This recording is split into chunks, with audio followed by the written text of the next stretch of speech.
Welcome back to the Talking Hedge. I'm Josh Kincaid, and this is your Cannabis Business Podcast. Today, we're going to be talking about CBD, the FDA, and everything in between. On the line with us is Dan Kimmis, our CBD correspondent with good CBD products. Good morning. Good morning, Chronic. How are you doing today? I still haven't slept in 3 weeks since I adopted 2 puppies, but we're doing good. I think, borderline crazy at this point, but happy Friday. Yahoo Finance dives into an article about how Aurora Cannabis is doubling down on the U.S. CBD market. The timing is phenomenally bad as they just dropped, I don't know if it's hundreds of millions or billions. They dropped down a lot of money on Monday, closing a deal. And then Tuesday, we just found out that Washington State implemented a law very similar to California regarding banning CBD edibles and beverages. We also know that Canada has extended their laws for certain edibles and certain concentrates that was supposed to go live as round 2 of Canada's legalization rolls out in October 17th has been delayed to mid-December. They don't even know when. And that's for the kids, by the way. Certain colors, certain shapes, certain products that are, they don't know if the kids are going to like that or be attracted to it or whatever. So we're starting to see the whole West Coast transforming right in front of our eyes. Dan, you were boots on the ground. You were at a CBD fair in Seattle. How is this going to impact the West Coast as Washington follows suit with California not allowing CBD edibles and beverages? It's like a tectonic plate shift there, Chronic. So yes, I am the roving CBD correspondent for the Talking Hedge, your cannabis business podcast, by the way. And then in this case, quite literally, I deal with people who have product rolling off assembly lines right now that are illegal product based on that rule change, right? And so, stunning, right? A lot of gravity. And then I think what's driving it, one of the things that was interesting is this last week I had a chance, I did a variety of different shows actually, and one of them, I ended up in real close proximity with some people involved in the FDA and enforcement and regulation. And essentially what they came down to on it all is this. Look, you need to have the rigor of food handling with your CBD oil if you're going to make, edible products with it. And today, that material is not handled at that level of, certification and essentially taking care of it. It's actually handled kind of haphazard. The outcome is, again, significant ruling bodies stepping in, throwing down some wrenches that really do. I had one government official say to me, it's probably going to be 2 or 3 years before this is resolved. That's serious. Mm-hmm. There are exceptions to every rule, of course. We do know people that are running good manufacturing process and could be considered organic if the FDA allowed it, could be considered grass, generally recognized as safe if they went through the process. They're following all of those standard operating procedures. It's just not, the timing isn't right. So they don't have you can't have organic cannabis. It's just not available right now. But people do have good practices. I've seen some phenomenal operations, but generally speaking, they're pulling it off the shelf because of a fear factor, or I think it's money. I think somebody is afraid. There's FOMO. There's brands that are taking off, and somebody went to the FDA, told them to just put an entire ban on all of it until their particular company and product is ready to launch with approval.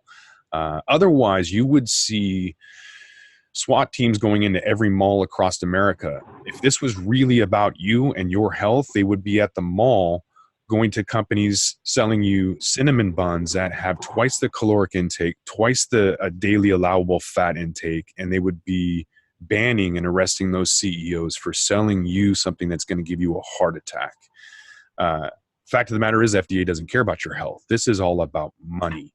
And the ban is really all about somebody who had FOMO, who wanted their brand to not be left out.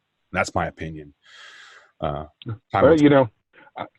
I respectfully disagree. Again, I understand where you're coming from. I would just say that look, until you can tell me, until CBD oil is like a tomato, okay?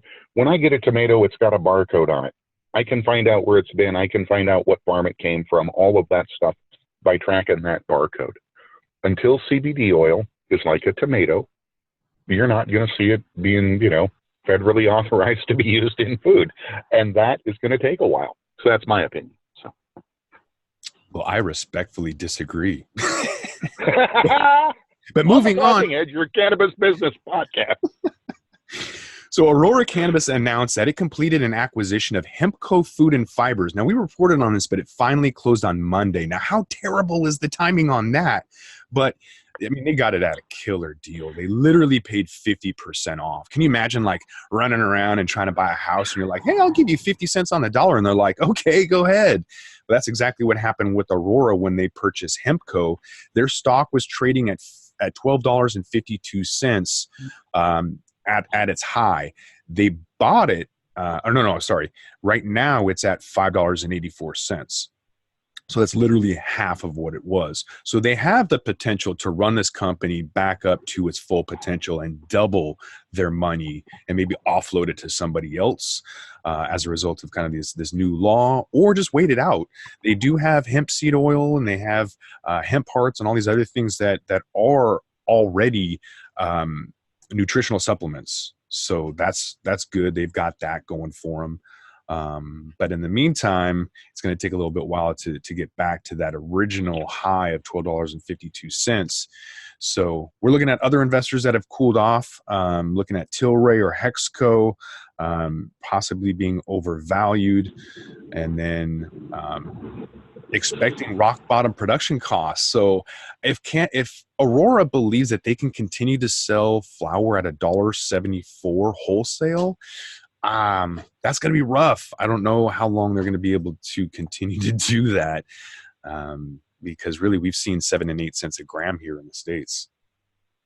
Oh yeah, for the listeners, essentially what I do by day is the equivalent of flip that house, except it's flip that business for cannabis investors, right? You run out, you find a cool business, you present it, and then the investors move and they do what they do, right?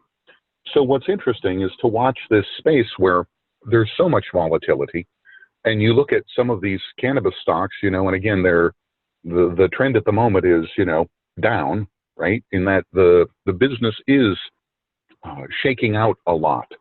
And at the same time, again, if you're, the Aurora Cannabis crew and you just jumped in and bought that CBD business, what's interesting, I guess, is the teams that have enough of a bankroll to essentially wait that 1, 2, 3, potentially years that it's going to take to shake out CBD, FDA regulation and such.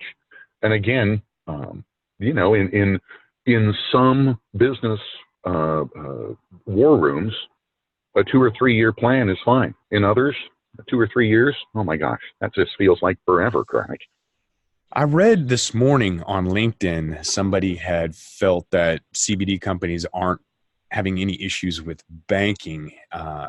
And so we've seen Kroger and CVS and some of these, Bartels, which is local, all start to sell CBD products and not really have any issues, right? Even though Cureleaf had initially had a claim, and the FDA came in and said you can't have claims, people started to pull the product off the shelf until that packaging was replaced. But banking, it's not being shut down at Fred Meyer or Kroger or any of these other places. And so I was really surprised to hear this Colorado-based individual say that banking isn't an issue for CBD companies anymore, when as a matter of fact it still is. And there's a Benzinga article that has processing banking issues that continue to hinder small business brands. And so but now here you go in the state of an industry that's moving so fast. So then last week, I'm not sure I saw the article and I was going to forward it to you. Okay. So last week, something happened at a regulatory level that said, look, if it's hemp derived CBD, you can now run that money through credit unions. And literally the next day, I had a series of people who run credit card processing businesses call me up and say, Dan, go get me all your stores. Okay.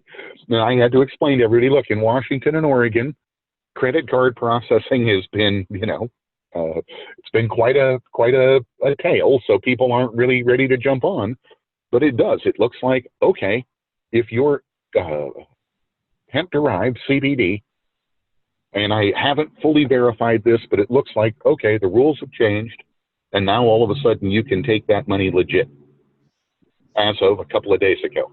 Once again, in an industry that continues to change, one day they turn something on, the next day something else turns off. It is zany, brother.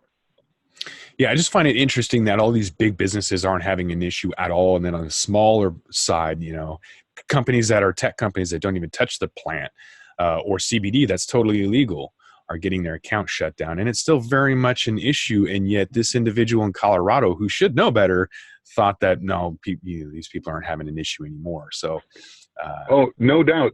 Go walking through Kroger, okay, and thinking of, so I've got pals in Oregon who've been turned off multiple times, okay, and walking through Kroger, walking through Bartell's, seeing the inequity, right, the nature of, look, I'm all up for competing with large competition, so long as it's a fair game. Why do they need an advantage? Why can they take money, from at their point of sale? And my buddy who has a website gets turned off not once, not twice, but 3 times. Again, yeah, it's an interesting market to be reporting on, no doubt. The edible panel we just did last week during HempFest had an executive from Colorado with an edible company, and he had his 401k shut down. He's being forced to close his account. So I think that's a 30% penalty. And so he's trying to figure out, like, if he's being forced to close it, who's gonna pay that fee, that penalty. So that's a big deal. He's had all of his accounts shut down. It's definitely an issue, and he's in THC too. But the point is, that sounds like persecution. Absolutely.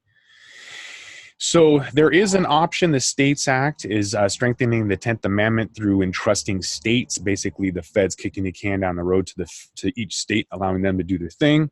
And then there's another option for insurance on the Claims Act, would expand the cannabis industry's insurance options, so crop loss insurance or whatever else. So we are seeing some movement. The Senate actually held a hearing, first time ever, for cannabis because of banking. Let's be real, it's about money. But nonetheless, there is some movement. So hopefully we'll continue to kind of see some more progress for insurance, coverage, financing.